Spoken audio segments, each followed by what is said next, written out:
नमस्कार, आप देख रहे हैं न्यूज 18। मैं हूं आपके साथ मेनका चौधरी। महासंग्राम में स्वागत है आपका। बात पॉलिटिकल कर लेते हैं। बीजेपी की नजर अनुसूचित जाति के वोट बैंक पर है और इसके लिए कल प्रयागराज में महासम्मेलन का आयोजन किया जाएगा, जिसमें सीएम योगी आदित्यनाथ खुद हुंकार भरते आपको नजर आएंगे। हालांकि इससे पहले सीएम योगी ने कानपुर में एक जनसभा को संबोधित किया, जिसमें परिवारवाद बनाम विकास का संदेश दिया। इसी पर दिखाते हैं आपको रिपोर्ट।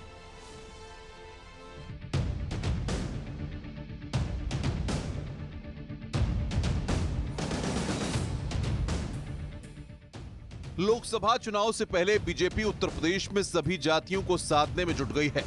साथ ही बीजेपी ने मायावती के वोट बैंक में सेंध लगाने की तैयारी भी कर ली है। पार्टी ने प्रदेश में अनुसूचित जाति के बीच जनाधार बढ़ाने के लिए अपनी मुहिम को और तेज कर दिया है। इसकी कमान खुद सीएम योगी आदित्यनाथ ने संभाल रखी है। ये लोग जातिवाद के नाम पर परिवारवाद को बढ़ावा देते थे।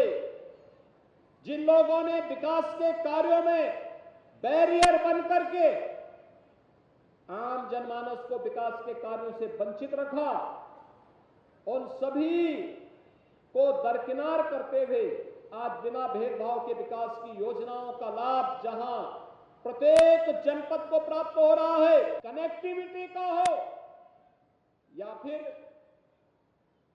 स्कूल को बनाने, कॉलेजेस के लिए, भवन के लिए, हॉस्पिटल के लिए, आंगनबाड़ी केंद्रों के निर्माण के लिए, हॉस्टल के निर्माण के लिए आज ये कार्य पूरी तत्परता के साथ बिना भेदभाव के आगे बढ़ रहे हैं। बसपा के मूल वोटरों में सेंध लगाने के लिए बीजेपी दलित सम्मेलन कर रही है, जिसे संबोधित सीएम योगी आदित्यनाथ कर रहे हैं।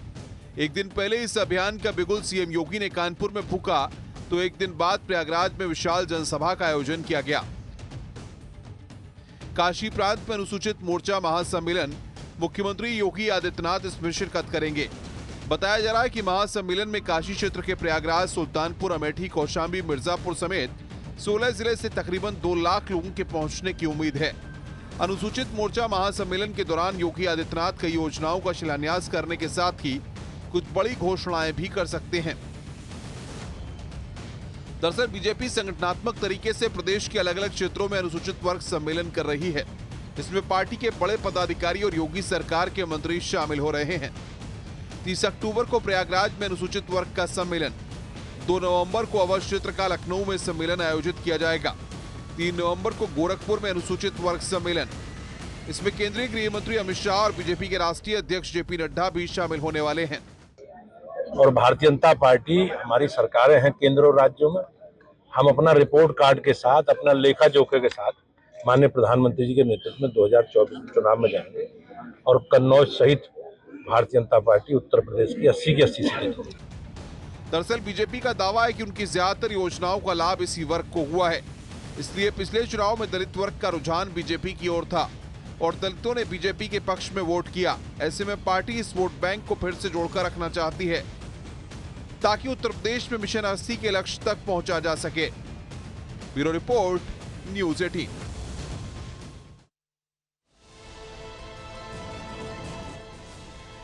समाजवादी पार्टी अपने पीडीए यानी पिछड़ा, दलित और अल्पसंख्यक को साधने के लिए साइकिल यात्रा निकालने जा रही है, जिसकी शुरुआत अखिलेश यादव करेंगे।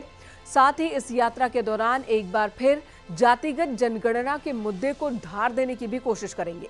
हालांकि सहयोगी दल कांग्रेस पीडीए का तोड़ निकालने के लिए जोड़ लगाने वाली है, यानी एक बार फिर दोनों दल आमने सामने होंगे। आपको दिखाते हैं इसी पर रिपोर्ट।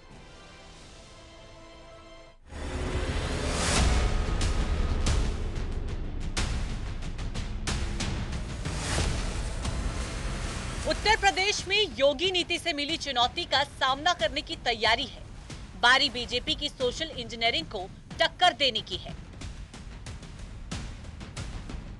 और इसके लिए समाजवादी पार्टी का नया पीडीए फॉर्मूला अब पूरी तरह से तैयार हो चुका है। कल अखिलेश यादव साइकिल यात्रा की शुरुआत करेंगे। पूर्वांचल एक्सप्रेसवे से यात्रा की शुरुआत होगी। जिनेश्वर मिश्र पार्क तक साइकिल यात्रा जाएगी। समाजवादी पार्टी के राष्ट्रीय अध्यक्ष अखिलेश यादव कल पीडीए यात्रा का नेतृत्व करेंगे। इस पीडीए यात्रा के तहत वो साइकिल यात्रा निकालेंगे। राजधानी लखनऊ के पूर्वांचल एक्सप्रेसवे से इस यात्रा की शुरुआत होगी और जिनेश्वर मिश्रा पार्क पर इस यात्रा की समाप्ति होगी। समाजवादी पार्टी ने 2024 के लोकसभा चुनाव में अपनी बिसात पीडी यानी कि पिछड़ा दलित अल्पसंख्यक की रणनीति और जातीय जनगणना के मुद्दे के सहारे बिछाने का फैसला किया है। घोषित समाजवादी पार्टी की 182 सदस्यीय प्रदेश कार्यकारिणी में भी इसकी छाप साफ तौर पर देखने को मिली है। यानी अखिलेश यादव एक बार फिर अपनी रणनीति बदलते नजर आ रहे हैं ताकि लोकसभा चुनाव 2024 में मजबूती के साथ वापसी की जा सके। इस 16 किलोमीटर में अखिलेश यादव खुद साइकिल चलाएंगे और पीडीए के नारे को बुलंद करते हुए इस बात का संदेश देने की कोशिश करेंगे कि आगामी लोकसभा चुनाव में पिछड़ा, दलित और अल्पसंख्यक के फार्मूले पर ही समाजवादी पार्टी काम करेगी। इससे पहले समाजवादी पार्टी ने 1 नवंबर को राज्य कार्यकारिणी की बैठक भी बुलाई है। उससे पहले साइकिल यात्रा के जरिए से अखिलेश यादव अपनी राजनीतिक यात्रा को साफ शब्दों से धार देने की कोशिश कर रहे हैं। दरअसल बीजेपी से मुकाबले के लिए अलग थलग पड़े अखिलेश अब लाल सेना में जान फूंक रहे हैं और उन तमाम नेताओं की जिम्मेदारी तय कर रहे हैं जिससे 24 के रण में एकजुटता का संदेश दिया जा सके।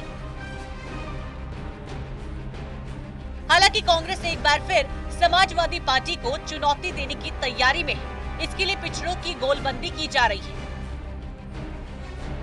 31 अक्टूबर सरदार पटेल जी की जयंती के अवसर पर हम लोग प्रदेश स्तरीय सम्मेलन कर रहे हैं जिसमें हमारी पार्टी के पिछड़े वर्ग के पूरे प्रदेश के नेता, कार्यकर्ता और तमाम लोग उपस्थित रहेंगे। इसके बाद इन सम्मेलनों के माध्यम से हम लोग जिले स्तर पर जाएंगे, फिर ब्लॉक स्तर पर जाएंगे और ग्राम स्तर तक इन अभियानों को चलाया जाएगा। यानी बीजेपी से मुकाबले के लिए अखिलेश यादव ने जो रणनीति तैयार की है उस रणनीति को चुनौती उनके सहयोगी दल कांग्रेस से ही मिलने वाली है। तो ऐसे में बड़ा सवाल है, क्या 24 के रण में अखिलेश का पीडीए फॉर्मूला कारगर साबित होगा या फिर MY समीकरण की तरह इसका भी फेल होना तय है? ये वक्त पर छोड़ते हैं। Bureau report, news 18।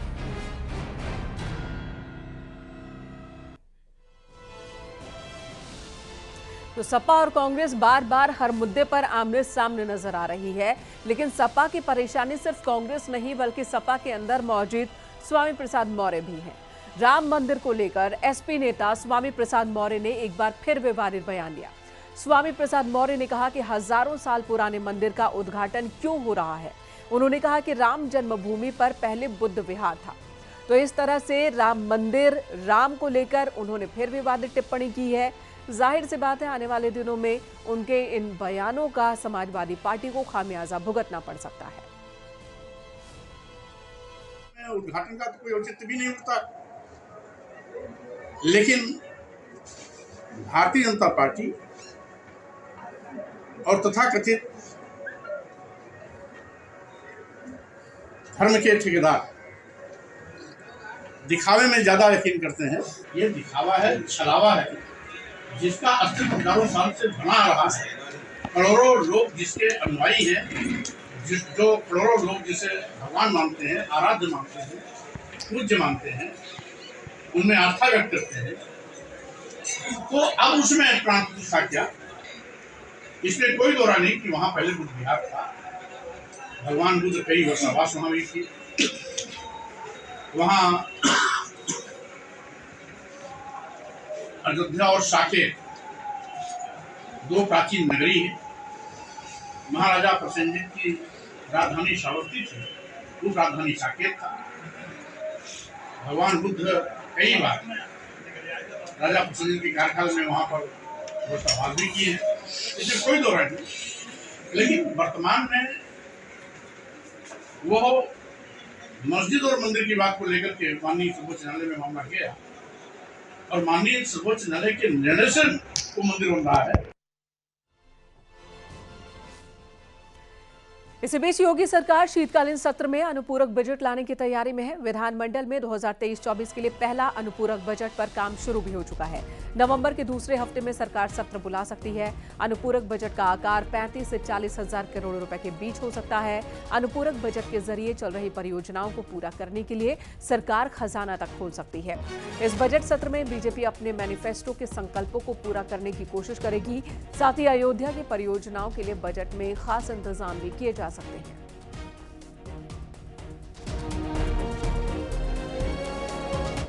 योगी सरकार शीतकालीन सत्र में अनुपूरक बजट लाएगी। इसके लिए वित्त विभाग ने तैयारियां तेज कर दी हैं और अनुपूरक बजट का आकार 35 से 40 हजार करोड़ के बीच का होगा। नवंबर के दूसरे सप्ताह में शीतकालीन सत्र की तैयारियां की जा रही हैं और इस अनुपूरक बजट में अयोध्या में श्री राम लला का जो निर्माण कार्य हो रहा है और इसके आसपास में जो तमाम परियोजनाएं चल रही हैं, उन परियोजनाओं के लिए बजट आवंटन किया जाएगा। यही नहीं, जो लोक कल्याण संकल्प भारतीय जनता पार्टी का है, उस लोक कल्याण संकल्प पत्र में जो तमाम संकल्प अवशेष रह गए हैं, यानी कि बचे हुए हैं, उनको पूरा करने के लिए योगी सरकार बजट का प्रावधान करेगी। यही नहीं, मुख्यमंत्री योगी आदित्यनाथ की मंशा है कि इस अनुपूरक बजट में उत्तर प्रदेश की विकास के संबंध में जो तमाम औद्योगिक योजनाएं संचालित हो रही हैं, उनके लिए भी बजट आवंटित किया जाए। तो जाहिर सी बात है कि लोकसभा चुनाव से पहले ये बजट सत्र काफी अहम माना जा रहा है और इसमें लोकसभा चुनाव की भी जो छाप है वो नजर आएगी। कैमरामैन शरद के साथ संकेत मिश्रा, न्यूज़ 18 लखनऊ। मेरठ पहुंचे कांग्रेस के प्रदेश अध्यक्ष अजय राय ने एक बार फिर समाजवादी पार्टी पर हमला बोला। उन्होंने कहा कि मध्य प्रदेश में समाजवादी पार्टी का कोई जनाधार नहीं। उन्होंने एसपी और महादल के गठबंधन को लेकर भी निशाना साधा। मध्य प्रदेश में टिकटों को लेकर ही समाजवादी पार्टी और कांग्रेस में विवाद की शुरुआत हुई। अजय राय कायम है इस बात पर कि मध्य प्रदेश में समाजवादी पार्टी को कोई टिकट न देकर कांग्रेस ने कुछ भी गलत नहीं किया। उनका कहना है कि मध्य प्रदेश में समाजवादी पार्टी का जब कोई जनाधार ही नहीं तो वो गठबंधन के तहत टिकट की डिमांड कैसे कर सकते हैं। अजय राय 2024 को लेकर कांग्रेस कह रही है कि 80 में से 80 लोकसभा सीटों पर चुनाव लड़ने के लिए वो तैयार है। कांग्रेस की क्या तैयारी है मिशन 2024 को लेकर? अब इसी से अंदाजा आप लगा लीजिए कि मेरठ जनपद में मेरा अभी अध्यक्ष बनने के बाद 2 महीने के अंदर मैं दूसरी बार है और कांग्रेस अपनी 80 की 80 सीट की तैयारी कर रही है। मध्य प्रदेश में समाजवादी पार्टी और कांग्रेस के कैंडिडेट आमने सामने हैं। समाजवादी पार्टी का महान दल के साथ भी समझौता हुआ है, इसको आप किस नजरिए से देखते हैं? समाजवादी पार्टी दूर दूर तक मध्य प्रदेश में कहीं नहीं है। वहाँ जो भी लड़ाई है कांग्रेस और बीजेपी की है, बाकी वहाँ और कोई दल कहीं दूर दूर पता नहीं। मिशन 2024 को लेकर जो गठबंधन आप लोगों ने किया है, जो INDIA अलायंस है, उसका क्या भविष्य आप देखते हैं? अगर समाजवादी पार्टी और कांग्रेस के कैंडिडेट मध्य प्रदेश में आमने सामने हैं, तो क्या ये माना जाए कि मिशन 2024 में भी समाजवादी पार्टी और कांग्रेस के कैंडिडेट आमने सामने होने वाले? देखिए, इसका निर्णय तो राष्ट्रीय नेतृत्व करेगा। मैं प्रदेश अध्यक्ष हूँ, मेरा काम है कांग्रेस के संगठन का विस्तार करना, कांग्रेस के लिए काम करना। हम 80 सीट की तैयारी कर रहे हैं, 80 सीट पे काम कर रहे हैं और कांग्रेस पूरी ताकत के साथ, आप देखिएगा 5 का 5 मध्य प्रदेश नहीं, 5 के 5 स्टेट हम जीत रहे हैं और 2024 भी हमारा है कांग्रेस पार्टी का।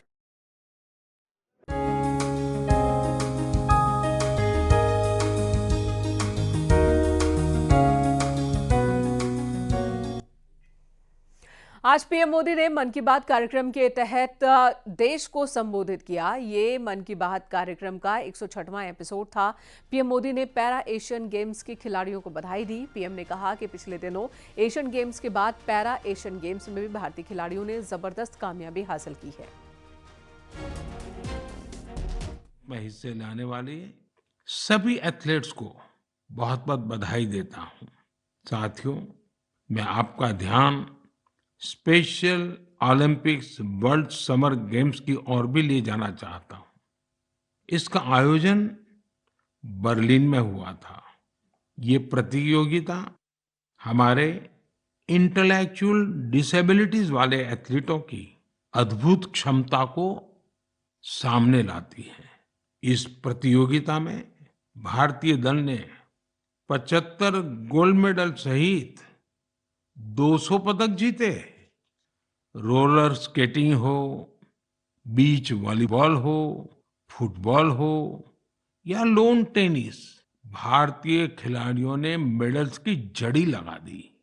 इन पदक विजेताओं की लाइफ जर्नी काफी इंस्पायरिंग रही है। हरियाणा के रणवीर सैनी ने गोल्फ में गोल्ड मेडल जीता है। बचपन से ही ऑटिज्म से जूझ रहे रणवीर के लिए कोई भी चुनौती गोल्फ को लेकर उनके जुनून को कम नहीं कर पाई। उनकी मां तो यहां तक कहती हैं कि रणवीर की वजह से परिवार में आज सब गोल्फर बन गए हैं। पुडुचेरी के 16 साल के टी विशाल ने 4 मेडल जीते। गोवा की सिया सरोदे ने पावर लिफ्टिंग में 2 गोल्ड मेडल सहित 4 पदक अपने नाम किए। 9 साल की उम्र में अपनी मां को खोने के बाद भी उन्होंने खुद को निराश नहीं होने दिया। छत्तीसगढ़ के दुर्ग के रहने वाले अनुराग प्रसाद ने पावर लिफ्टिंग में 3 गोल्ड और 1 सिल्वर मेडल जीता है। ऐसी ही प्रेरक गाथा झारखंड के इंदु प्रकाश की है, जिन्होंने साइकिलिंग में 2 मेडल जीते हैं। बहुत ही साधारण परिवार से आने के बावजूद इंदु ने गरीबी को कभी अपनी सफलता के सामने दीवार नहीं बनने दिया। मुझे विश्वास है कि इन खेलों में भारतीय खिलाड़ियों की सफलता इंटेलेक्चुअल डिसेबिलिटीज का मुकाबला कर रहे अन्य बच्चों और परिवारों को भी प्रेरित करेगी।